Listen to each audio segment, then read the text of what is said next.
Okay, Just a let's. second. Yeah. Maitreyo Switching on my will video. be. Yeah. Sorry, what? Okay. Yeah. Great. Yeah. Yeah, Maitreyo will be giving a talk on when number theory meets matrix theory today. Maitreyo, please start. Okay. Thank you. Thank you very much, Fosters, and thank you everyone to people who joined over here. And good morning, good evening, good afternoon to everyone, to wherever you are in the world. So to introduce myself, I'm Maitreyo Bhattacharjee. I'm currently a fourth-year undergraduate student at the Indian Association for the Cultivation of Science, institution in Kolkata in India. I'm a major in mathematics, and I am a research intern virtually under Professor Vorappan Chandi of the Kansas State University. And today I will be giving a seminar titled When Number Theory Meets Random Matrix Theory. So let's begin. Make sure it's, yeah.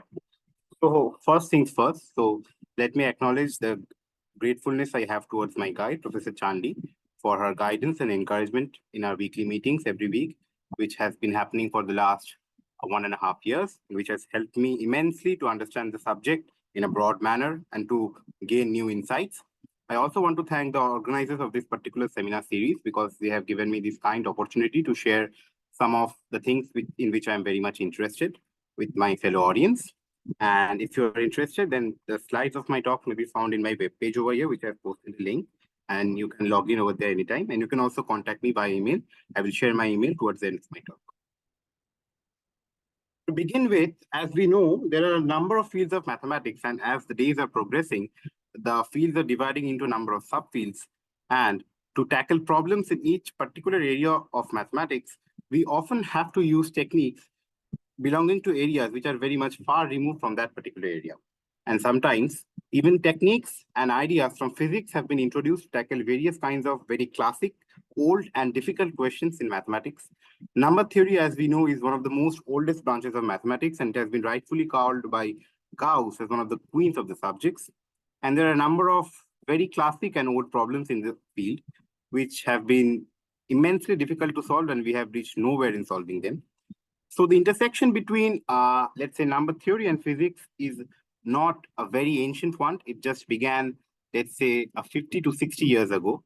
But since then, the interaction has been extremely rich, and we can only expect that it will grow and diversify in the future, which will lead to the betterment of both the subjects. So today, I will specifically talk about one such problem which originally belongs to the domain of analytic number theory in mathematics. It's known as the moments of the Riemann zeta function problem, and how it has some surprising connections with a topic which belongs to the interface of mathematics and physics. So it can be rightfully said that it belongs to an area of mathematical physics known as the random matrix theory, and how techniques and concrete ideas and heuristics from one field always help us to understand one problem deeply, which lies on the other side. So it's a very interesting fusion of ideas, and let's see how both of the fields interact. There are some things which I will be needing throughout the talk, and I just wanted to introduce them in the beginning to avoid any possible confusion. So as we know, the zeta s goes by the Riemann zeta function. It's classically defined as the sum of 1 by n to the power s, where the real part of s is greater than 1, and it can be analytically continued to the whole complex plane with just a simple pole with residue 1, 1.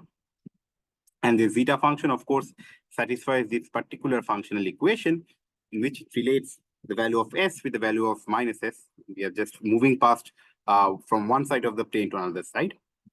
And another very crucial thing which we'll be needing over here is this particular thing, this approximate functional equation. So where zeta squared, it relates zeta squared with this particular sum, and it's known as approximate because there's no very solid logical reason behind that, but the reason is that, as you see over here, we have zeta on one side of the equation, and on the other side, we don't explicitly have zeta, but we of course have zeta in terms of chi, because chi itself depends on zeta s and zeta 1 minus s, but we also have functions of the form ds, and it's defined as follows. The summation of n is, of course, the natural numbers, and dn is the divisor function. It gives the number of divisors of a particular positive integer. So let's say if you take a prime number, then d of p is always equal to 2 for all primes. And if you take randomly any particular, let's say, integer 4, then it will give you 4 is 4 plus 2 plus 1, it will be 3, and so on and so forth. And another error term, just a small comment over here, that you can, of course, have some estimates of this particular error term over here, but that will not be of particular interest for us in this lecture. And yeah, let me, yeah, just a second. Yeah, so this has some particular bound of the form of to the power I by 2 plus 4, but that will not be of much importance. And the fourth thing, which will be of huge importance in our talk, are these two families of random matrix distributions, which is known as the Gaussian unitary ensemble and the classical unitary ensemble. Actually, there's not much difference between the two. There's another very separate family of ensemble known as the orthogonal unitary ensemble, but that we will not require much, and that's why I have not stated it over here. And we'll be requiring certain groups of matrices, as you all can recognize. The unitary matrices and the orthogonal matrices and the USPN are the symplectic matrices. All are of this is of dimension 2n, this is of dimension n. And as you can recognize as well, all these trees are Lie groups. So there's a very strange connection, as you can see, between probability theory, Lie groups, and number theory, of course, on one side, which is the base of everything, which we'll be discussing. Okay, so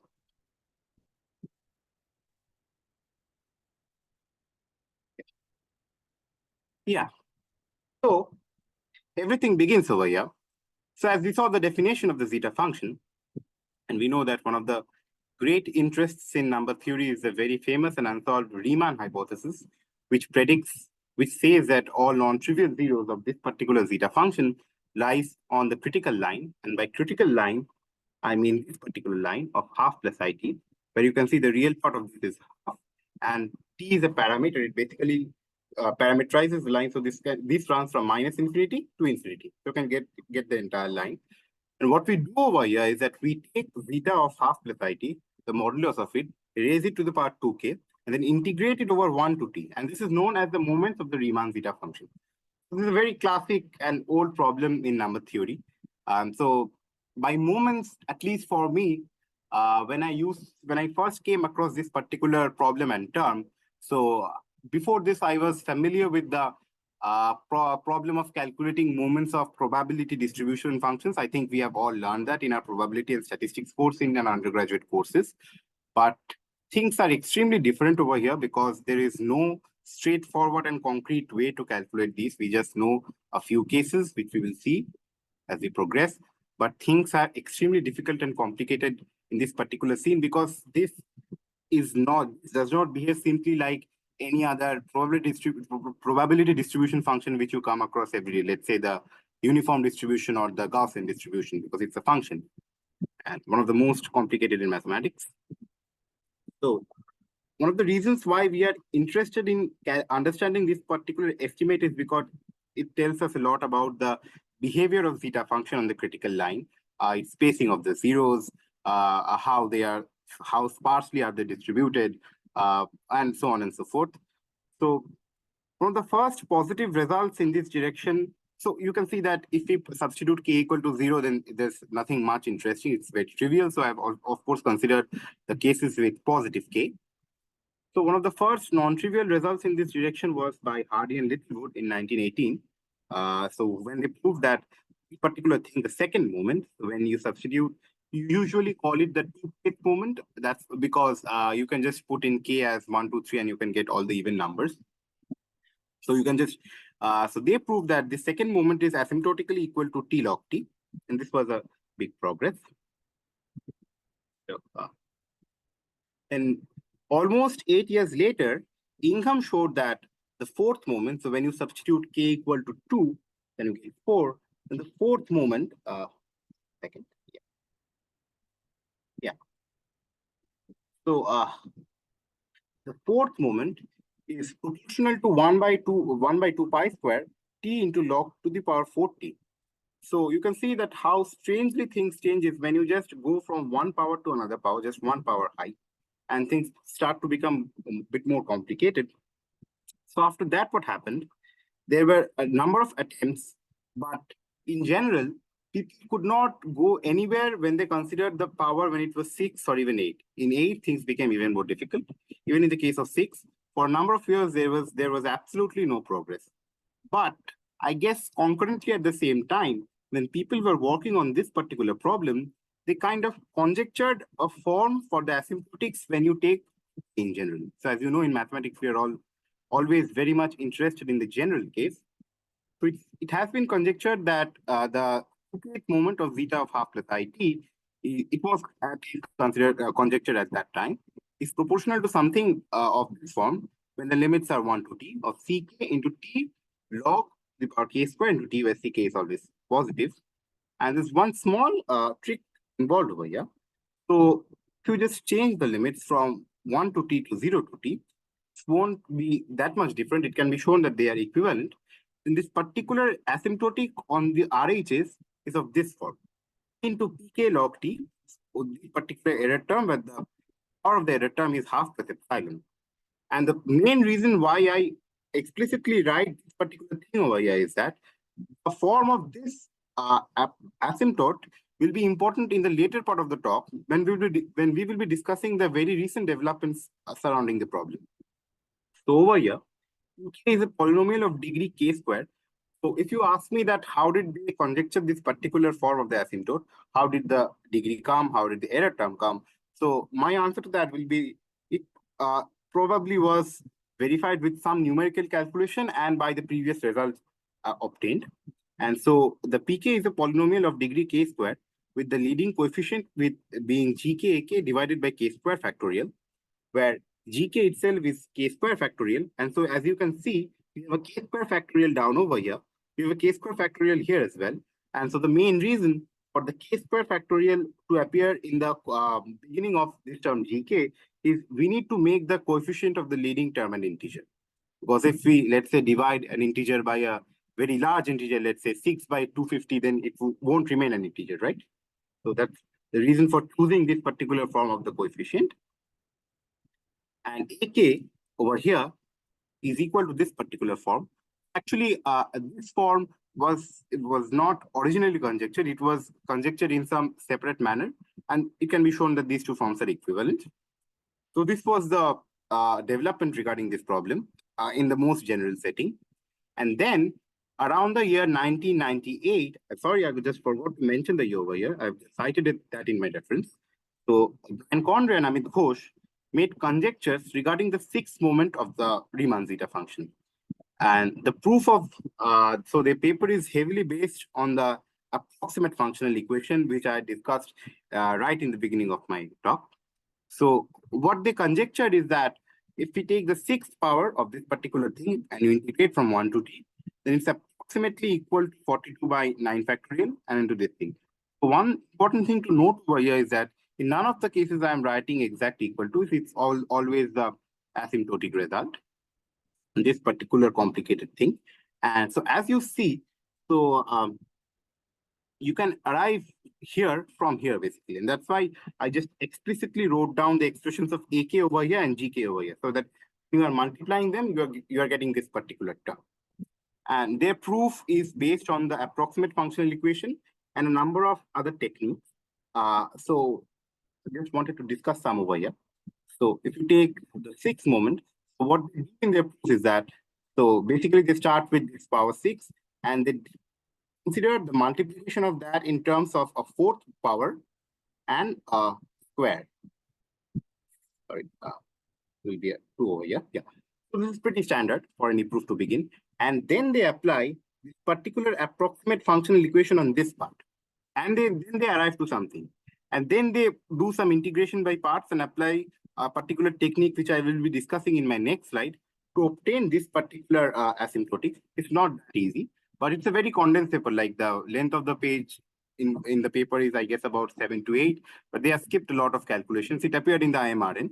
So getting this particular number as the coefficient involved some more functions and also a hypergeometric function. More specifically, the Gaussian hypergeometric function, as some of you may know. So it just came up in one of the expressions which was needed to do these integrations when we had separated them into powers. So moving ahead,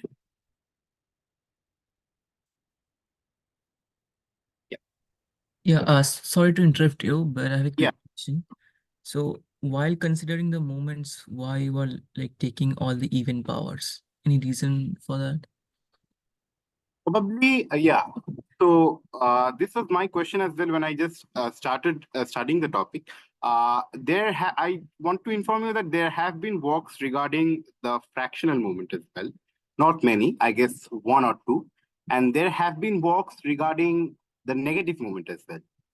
But one main reason why we are taking the even powers and not the odd powers, because even in the case of even powers, we can at least go somewhere.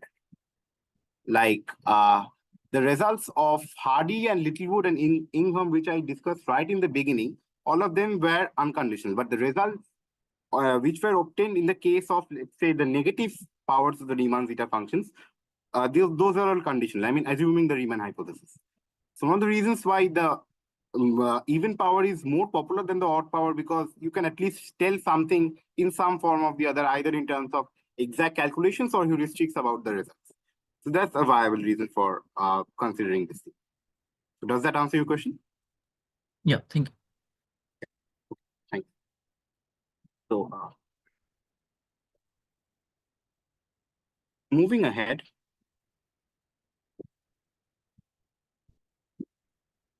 Yeah. So their proof depends on a particular function of this particular form, dn of s comma p, where s is a variable and n is, of course, a natural number. And where you take the finite sum from n from 1 to n, and it's of the form dn divided by n to the power s, and then p is any real polynomial, and as an argument, you take n log n divided by log of this dn, where n depends on this particular thing. The reason why I specifically stated this over here is that over here you can see that the divisor function has come up a number of times regarding the problems in this area. And functions of this particular form, the polynomials, or let's say more well-behaved functions, have also come up. And as you will see as the talk progresses, in many cases, they behave as the smooth weighting functions. So as to ease the calculations involved, whether it is an summation or whether it's an integration. So in this case, it was mostly a summation involved. But the smoothing function was involved, because otherwise, just saying anything about this particular function is also not that trivial. It's very difficult. And the thing which happened is that when this proof was coming up independently,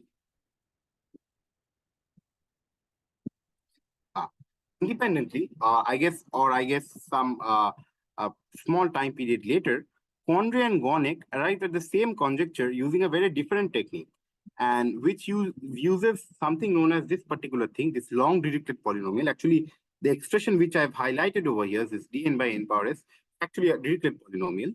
And in their proof, they needed expressions of this form, d3n and d3n plus 8. By d3n over here, I mean that the cube of the divisors. So you can just take any particular natural number, the cube, and you just shift it to kind of a product of the two. So you take any particular natural number, you take all these divisors, you cube it, and you shift it by h. And this gives you insights about the behavior of the Riemann zeta function. So there very recently there have also been works on the eighth moment, which kind of follows the same path as that of Condrey Ghosh and Condrey Gornick, but a bit different. And I have not read all of their papers in very details, but just while skimming through, I've also seen that they also involve a lot of expressions of this particular form, D3n, where there can be even a third term over here of some form, let's say n plus p, if you just check the argument, and then they are in the arithmetic progression for obvious reasons. So expressions of this form are, of course, always very much helpful for studying movements and all these related problems. This was the progress, but notice one thing over here, or they call these things as conjectures and not concrete proof. So none of it is a concrete proof, or does it give an estimate of the coefficient or the asymptotic, but these are all just conjectures which people think that the function might behave when it is raised to this particular power. Now, yeah. So now, till now, there was no random matrix theory in the picture. So we were just kind of localized to one section of my title, number theory. So now the random matrix theory arrives. So we are all very much familiar with the concept of matrices from our very childhood. So a matrix, let's say A, which is defined by its elements Aij, is said to be a random matrix if some, notice this word, some or all of its elements are random variables and coming from an underlying probability distribution. So whether you can, if you consider standard matrices like the identity matrix or where the anti-diagonal elements are just kind of dual of the identity matrix, then they are not random matrices because the elements are fixed. But things become different if you say that Aij element is proportional to some probability distributions and they may fluctuate and vary. And so then random matrices have a huge applications to a number of fields in physics, engineering, mathematics, and a lot of other things. In number theory, in the context of number theory, so the main area where random matrix theory can be kind of applied to get fruitful results is the area of L functions, the analytic theory of L functions. As you see, LS is defined in this particular manner, where n is a particular coefficient, and people who have taken at least one course in number theory know the importance of this particular function, where this coefficient satisfies a certain growth condition. I'm not going into very deep what the condition is. It's just that it satisfies the condition of the form an is less than equal to, I'm just stating it over here informally, power of n by epsilon. This relates to the Ramanujan conjecture and so on and so forth. And it has to be analytically continued to the whole plane. And it satisfies an Euler product in terms of, so by Euler product, I mean that it can be written in terms of its primes. As you see, primes are pretty important. So as it is, the theory of Riemann zeta function is connected to the study of primes. So in more generally, directed L functions also satisfy a kind of Euler product. And if you recall the definition of Riemann zeta function, then this thing just reduces to a Riemann zeta function. LS is nothing else but zeta when all the coefficients are equal to 1. So the Riemann zeta function is kind of the simplest example of our directed L function. The Riemann hypothesis, so nowadays the development has been so massive that the Riemann hypothesis itself means a lot of things. But at least in the context of zeta function, the Riemann hypothesis, as I had told before also, claims that all the non-trivial zeros of the zeta functions lie on the critical line sigma equal to half. There are of course a set of trivial zeros, but we are not concerned about that. So this is the setup where we are about to apply the theory of random matrices. And now, when I coin the term matrix, something which of course comes to everybody's mind are the eigenvalues of the matrix. And if A is a matrix, then we know that sigma of A is known as a spectrum of a matrix, which is a set of distinct eigenvalues of a matrix. You can take, like by a set, of course, you need to take distinct elements, but yeah, of course. So this gives a kind of a spectral interpretation of the zeta function properties. So you see, before going into the theory, the very broadly speaking, what this connection tells us that there is an interpretation of arithmetic properties of L functions with the spectral properties of random matrices. You have just arithmetic things on one side, and by crossing the bridge, you are going to the things on the other side. Pretty interesting. I mean, and so the words which I told just now, it's not of my own. I'm just telling it by reading the abstract of one of the papers which I will be discussing in this talk. But the interplay of ideas is what I find very much interesting. So if we take a particular random matrix, so it can't be anything random matrix. You have to choose it from a particular family. So the eigenvalue statistics, and by eigenvalue statistics, I mean how by the distribution of its values or anything by which you can enumerate the eigenvalues, they kind of resemble the zero distributions of the zeta functions on the critical line. So you have this whole C, and you have critical line, sigma equal to, let's say, half. Sorry. Yeah, sigma equal to half. And then it kind of says that sigma A is related to how the zeros are distributed on this particular line. They may be sparse. Of course, we want to prove that all the zeros are present in the line, but we are very far from that. So what it loosely claims that the zeros are distributed according to the spectrum of a family of random matrices. Yes.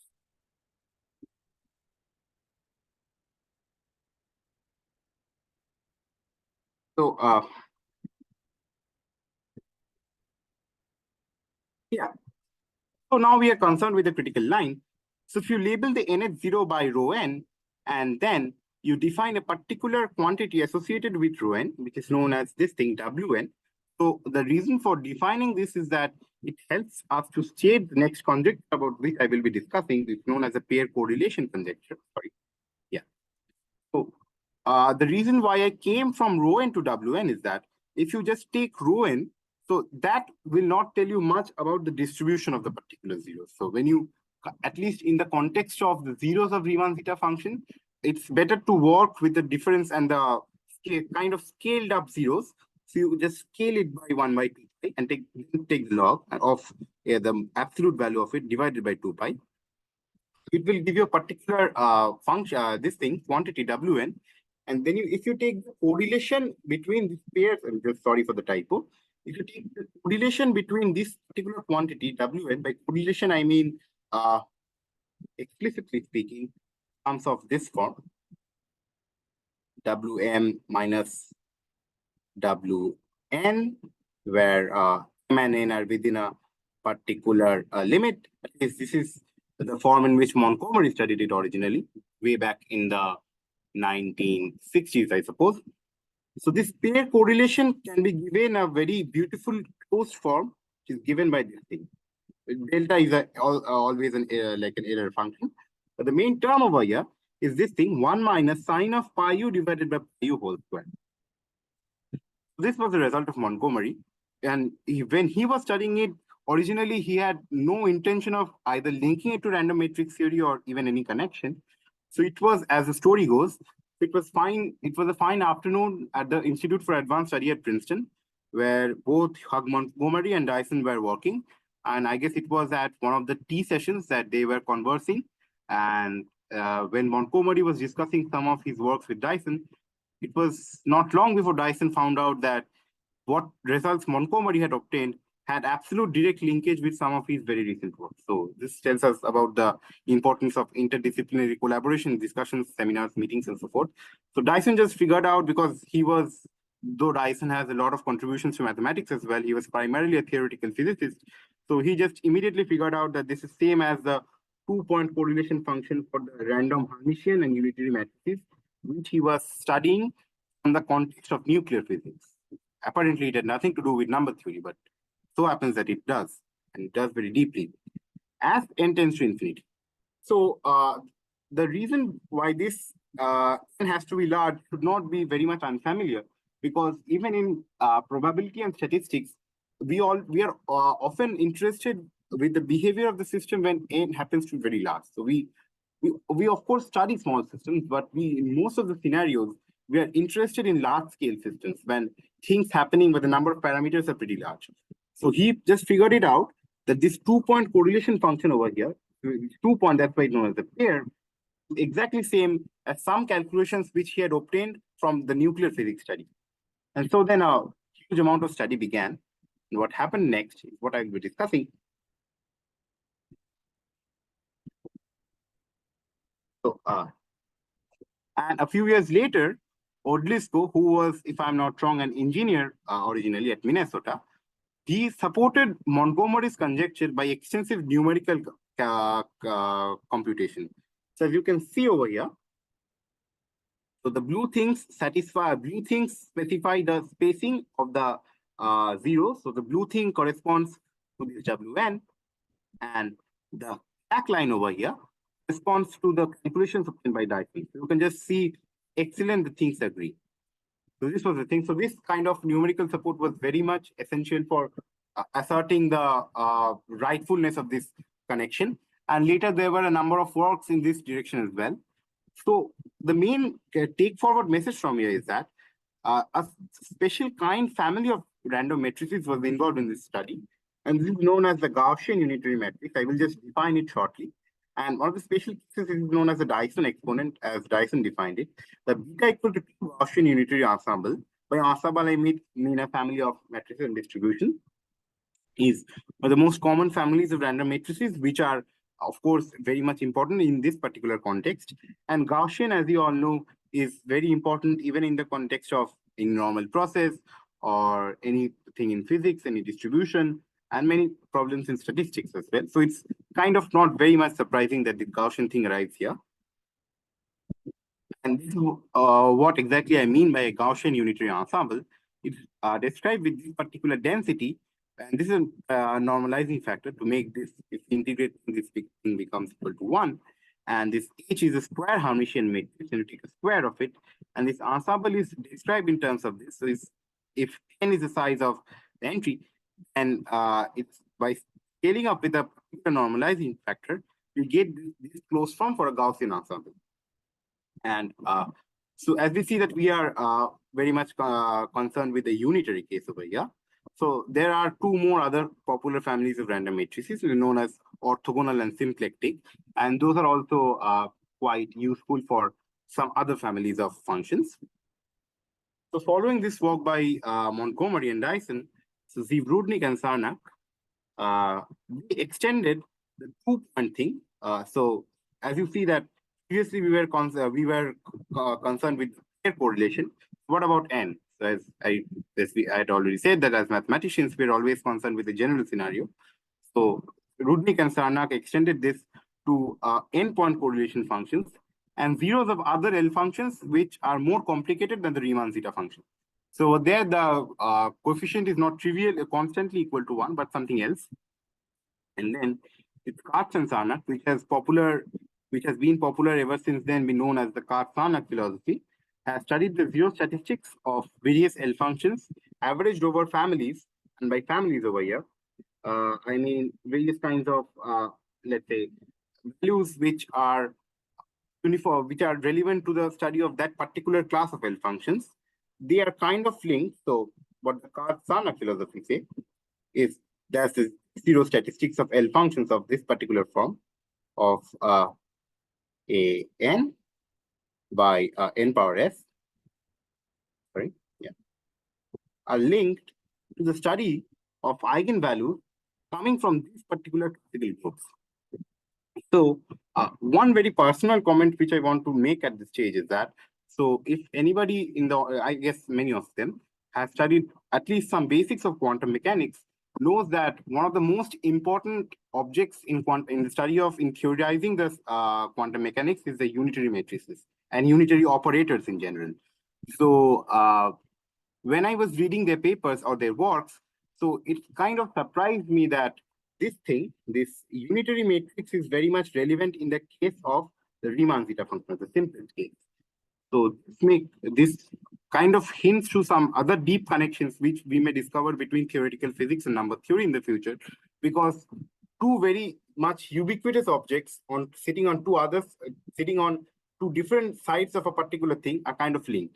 So there was apparently no specific reason for the zeta function being linked to the unitary matrices. They could have been linked with the orthogonal matrices or the symplectic matrices as well, but this was not the case. So this kind of thing which I'm not very sure that whether this is that deep or not, but personally I very much like this connection as a part of this Katz-Sarnak philosophy. And so this was way back in, I guess, the 70s or 80s when works of these kinds were taking place, and the subject was gradually developing and gaining its form. So yeah, I just want to conclude my discussion on classical random matrix theory. I'm sorry that due to the lack of time, I could not discuss the physics of this particular section. It's very interesting regarding the energy distribution of a nucleus and so on and so forth. So I will just end my discussion by a quote of one of the greatest physicists and one of the pioneers of group theory techniques in physics, Eugene Wigner. So he once told that, perhaps I am now too courageous when I try to guess the distribution of distances between successive levels of energies of heavy nuclei. Also notice over here that we are not dealing with elements of very light elements like hydrogen or helium. When we talk of nucleus, we talking about very heavy elements and radioactive elements. that theoretically the situation is very simple. If we attack the problem in a simple-minded fashion, the question is simply what are the distances of the characteristic values of a symmetric matrices with random coefficients. So this is the thing which Wigner said about this particular section. And I have obtained this from one of the notes written by Hong Yao, who is a probabilist at Harvard Department of Mathematics. And so I guess this is a good place to talk about the theory of random matrices. I will give some references in this context. There's a beautiful lecture set on random matrix theory and its application by Shotto Mojumdar. So a small trivia over here. So in my last semester in my university, I was taking an advanced advanced statistical mechanics course. And Shotto Mojumdar is actually a very popular name in that particular field of research. So I had heard his name way back, of course, before that, but some of his works came up in that context as well. And while preparing for this particular lecture, I was just glimpsing through some of his lectures given at Bangalore in this particular school. And surprisingly enough, though this particular lecture focuses mainly on physics, but at some point, it cites the works of some mathematicians who have used that in the context of the distribution of the Riemann zeta function. It's pretty diverse. I will refer everyone who is interested to this particular lecture. And this one beautiful lecture notes focusing on random matrices, combinatorics, and high energy physics by Einert, Kimura, and Ribault. I've just discovered it lately. It's pretty long. It's a nice read. And this particular review by Wigner, which appeared in the CM review section. These are the very few references which are particularly relevant for this particular discussion. Also, there is a book by the Indian mathematician Madan Lal Mohta. So you can just read it up. It's a nice book, contains a number of exercises to learn the basics. So let us again return to number theory. So this was the development which was going on in physics at that time. So in mathematics, a few decades passed, and it was towards the end of the millennium, it was towards the end of the century that now it was in the England that John Keating and her PhD students, Nina Smythe, they again took up the problem. And now they conjectured that the leading coefficients of the asymptotics of the higher moments of the zeta function, so if you take k higher and higher, then it's somehow related to the characteristic polynomial of circular unitary ensemble, which is another collection of random matrices. So over here, I denote the characteristic polynomial by the usual definition. So if you know that the eigenvalues of our unitary matrices have modulus equal to 1. So they are represented in this particular fashion, e to the power minus I theta 1 theta 2 theta n. And so if you do this particular calculation, we get the characteristic polynomial. And importantly, the leading term which came out of their calculation matched exactly with the calculations obtained by Hardy and Littlewood almost 70 years earlier of that of Ingham, and the works of Conrad and Ghosh-Gonek, which were almost of the same time. But apparently there was nothing in common between the process. So this was a big breakthrough, and this inspired a number of other works both for the leading term as well as the subsequent lower terms, which were taken up by a number of authors. And one portion from their paper, which appeared in the journal Communications in Mathematical Physics, which I took, is that so by characteristic polynomial, they first evaluated this, and then they took the moment of this particular thing, and which I over here denoted by mn lambda, where n is the order of the unitary matrix U. So it also came in form of this particular function, which is also pretty surprising. So whenever you are kind of trying to take moments of very concrete mathematical objects, you will of course want it to be in form of certain well-known functions. So maybe it can be sine, it can be gamma. So in this case, this is the Barnes G function. And another very important trivia to note over here is that currently I'm doing my master's. So I'm sorry that this square will be in this side of the thing. Sorry for the typo. I'm doing my master's on hypergeometric functions, which are a special case of this Barnes G function. So these Barnes G functions are a vast generalizations of both trigonometric functions as well as hypergeometric functions and many other functions which we normally encounter in classical analysis. So this was their expression which they obtained in their paper, and they use this to kind of plot the values given by the moments of the characteristic polynomial of unitary matrices and compare them with the zero distributions of the Riemann zeta function. The graphs which in their paper are kind of this, it was of course a Gaussian with the match being almost perfect. This was a thing and a kind of a technique which became very much promising.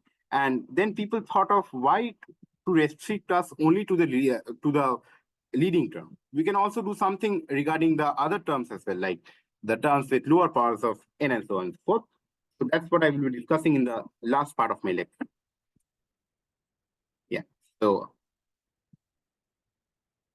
move forward. Yeah. So now, almost 3 to 4 years later, there was a big change in the field, and one big paper came up, co-authored by a number of people, which include Conray, Keating, and Rubinstein, and Nina Smythe, of course. So their approach was pretty radical and very much different from what was taken earlier. So now what they did was, instead of studying the Riemann zeta function right on the critical line, they shifted. They shifted by a particular amplitude and the limit as that shift tended to 0. So apparently this may seem not that much non-trivial, but it is, because as it was difficult to do the calculation in the exact form which was present in the problem, things somehow become easier when we just change the argument and took the limits. So as you can kind of guess, for the two-kth moment case, the structure of the moment became in this particular format. So the specific reason for taking this particular form is that, so they added many forms of the product of the zetas, and then they ended up with this. This kind of, when we are considering the 2kth moment, we get two 2k separate products in which we are producting. So S is a shift, and this is a particular form, zeta S plus A1 to AK. And there is a kind of retraction, which happens that for the first set of terms, we are on the one side, and for the next set of terms, we are on the other side of kind of one.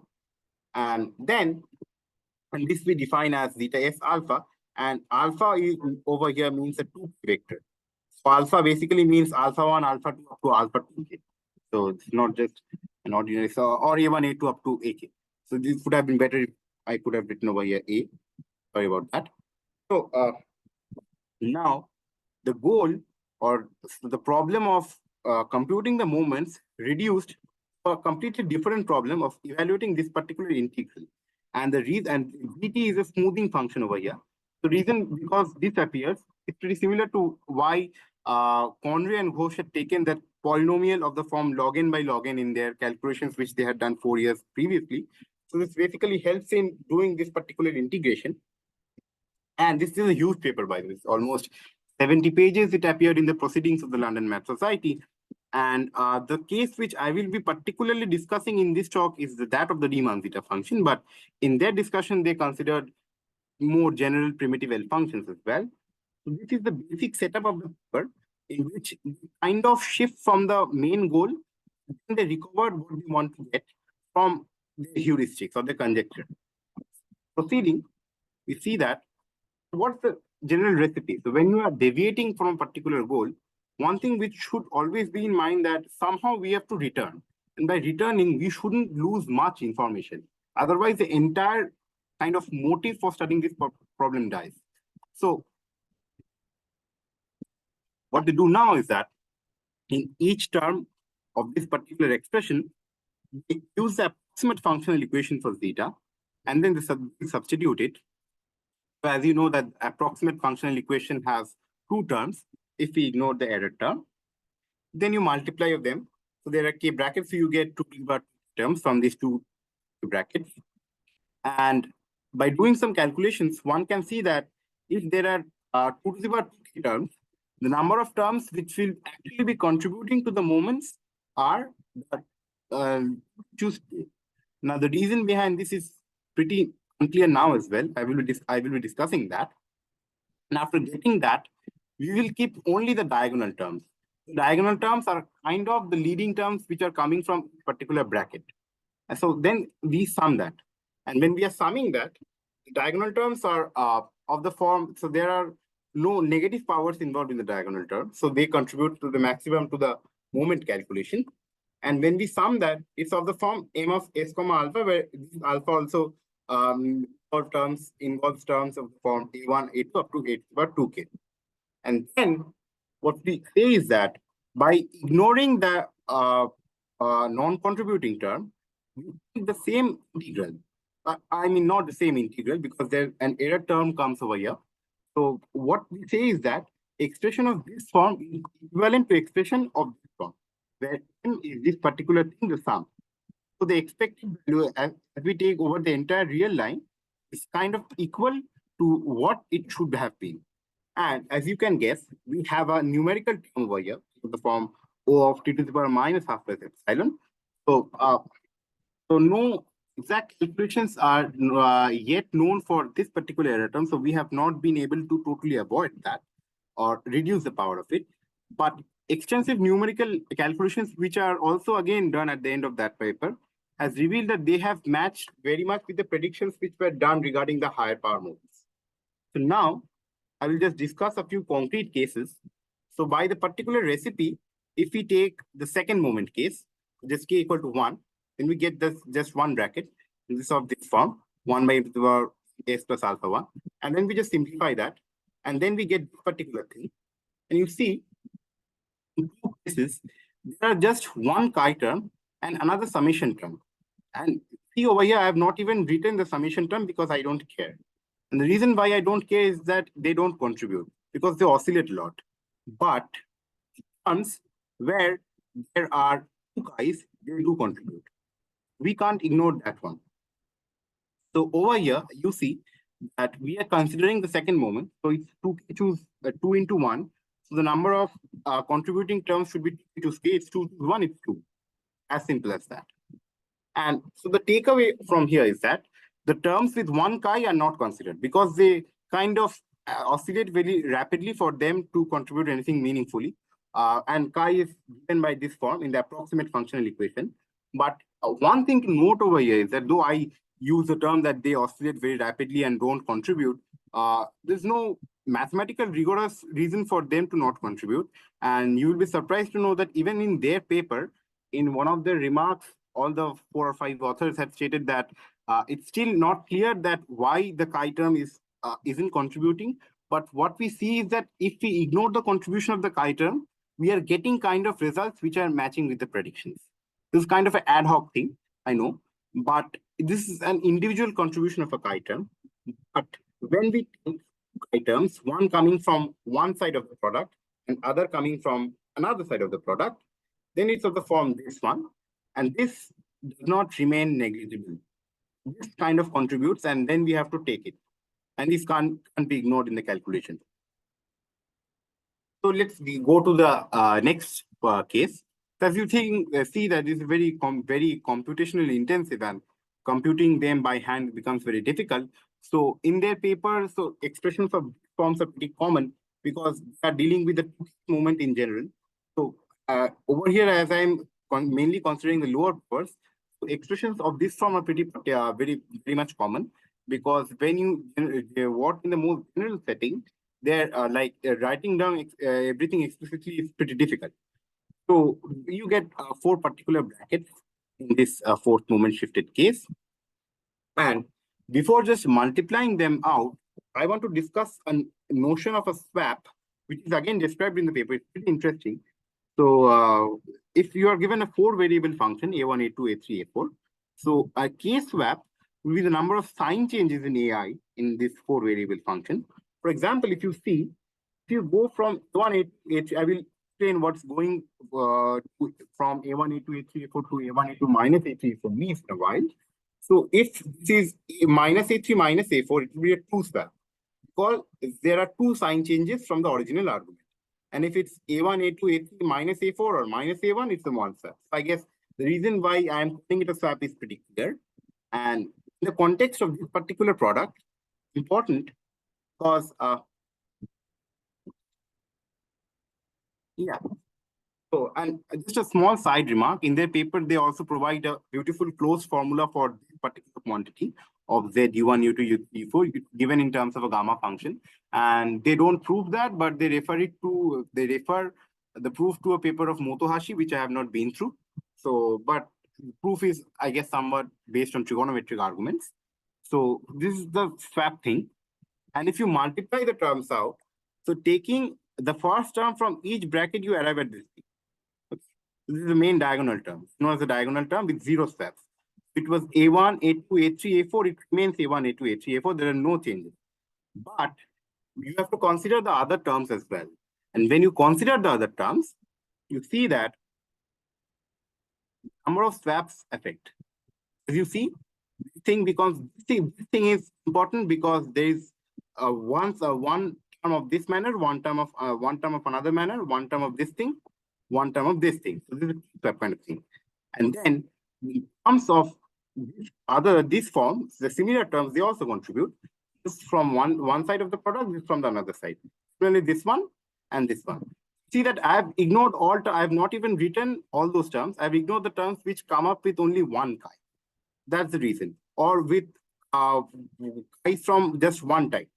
If it was chi of plus A1, chi of S plus A2, I have not written those terms. Or if it was chi of, let's say, 1 minus S minus A3 into chi of 1 minus S minus A4, I have also not written those kinds of terms. These are the terms. And observe that there are 6 terms involved. 6 is, as you know, 4 choose 2. And very interestingly, you see the number of 0 swaps is 1. Number of 1 swaps is 4. The number of 2 swaps is 1, which is nothing else but addition of the number 6. So personally, when I was just doing all these calculations, I was given the task by Professor Chandy of calculating and writing down the corresponding product for the 6th moment. So what I did in that instance was, instead of directly just computing it, I thought of how to extend this particular idea. So this is a good exercise from this point.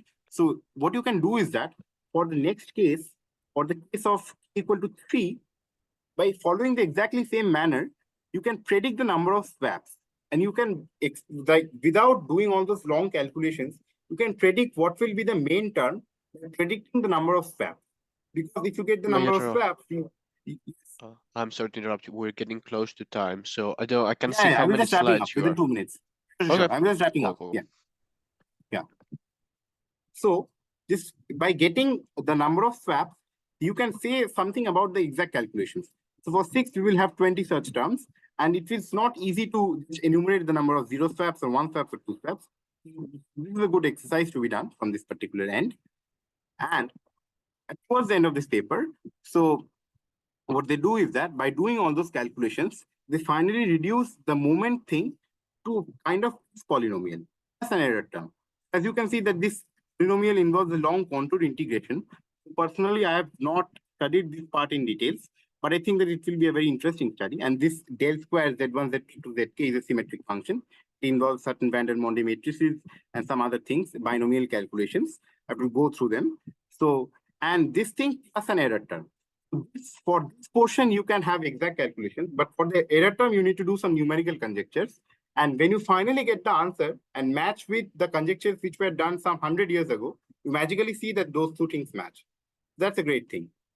This is the crux of the matter. Like, when you kind of shift and modify your problem according to ways which you think, you can get kind of close to the answer. So none of this is an exact calculation. None of this is the exact result. But surely you can go a long way forward if you kind of introduce techniques from unrelated fields, but having the same principle as that of the problem. So with this, I formally come to the end of my talk. We'll just give a few references. So, of course, this is the base paper by Conway, Farmer, Keating, Rubinstein, and Strath. It's known as Integral Moments of the L function. It's freely available on the archive. You can just go through it, some sections. I just discussed the case of the Riemann zeta function. They have done it for the case of primitive L functions and so on and so forth. It's a pretty long one. And this is the paper of Conway and Ghosh, which I had mentioned just in the beginning, the conjectures regarding the 6th moment, where they discuss nothing about the 8th moment. And this is another paper, one of the most foundational papers in this field by Keating and Smith, where they kind of relate the theory of random matrices with zeta half of pi t. and where they explicitly show a lot of calculations in the terms of graphs and formulas. So the pretty end. And towards the end, this is just a small advertisement from my section. So just as you number theory seminar, in my institute, I personally run a seminar series, and we invite students from all over the world to give and present their work in any topic. So we run mostly on a bi-weekly basis, but it has been going on for, I guess, 2 years now. So if you're interested, you can just check out our talks in this particular link, and feel free to email me regarding this talk, the seminar series, or anything. We'll be very glad to host you. And so I finally end. Thank you so much for your time and attention. Thank you so Thank you. much as well, Maitreyo. Let's thank a speaker. I think a couple of us had to teach, so they exited early. Do we have any questions? Yeah.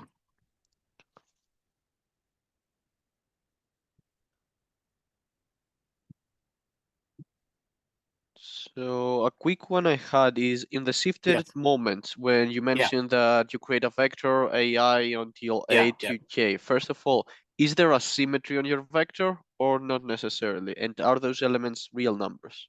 Yeah, great question. So those elements are, of course, real numbers. Okay. So regarding whether they are symmetrics or not has been actually described in details in the paper in terms of the symmetric group of n elements, so SYMN.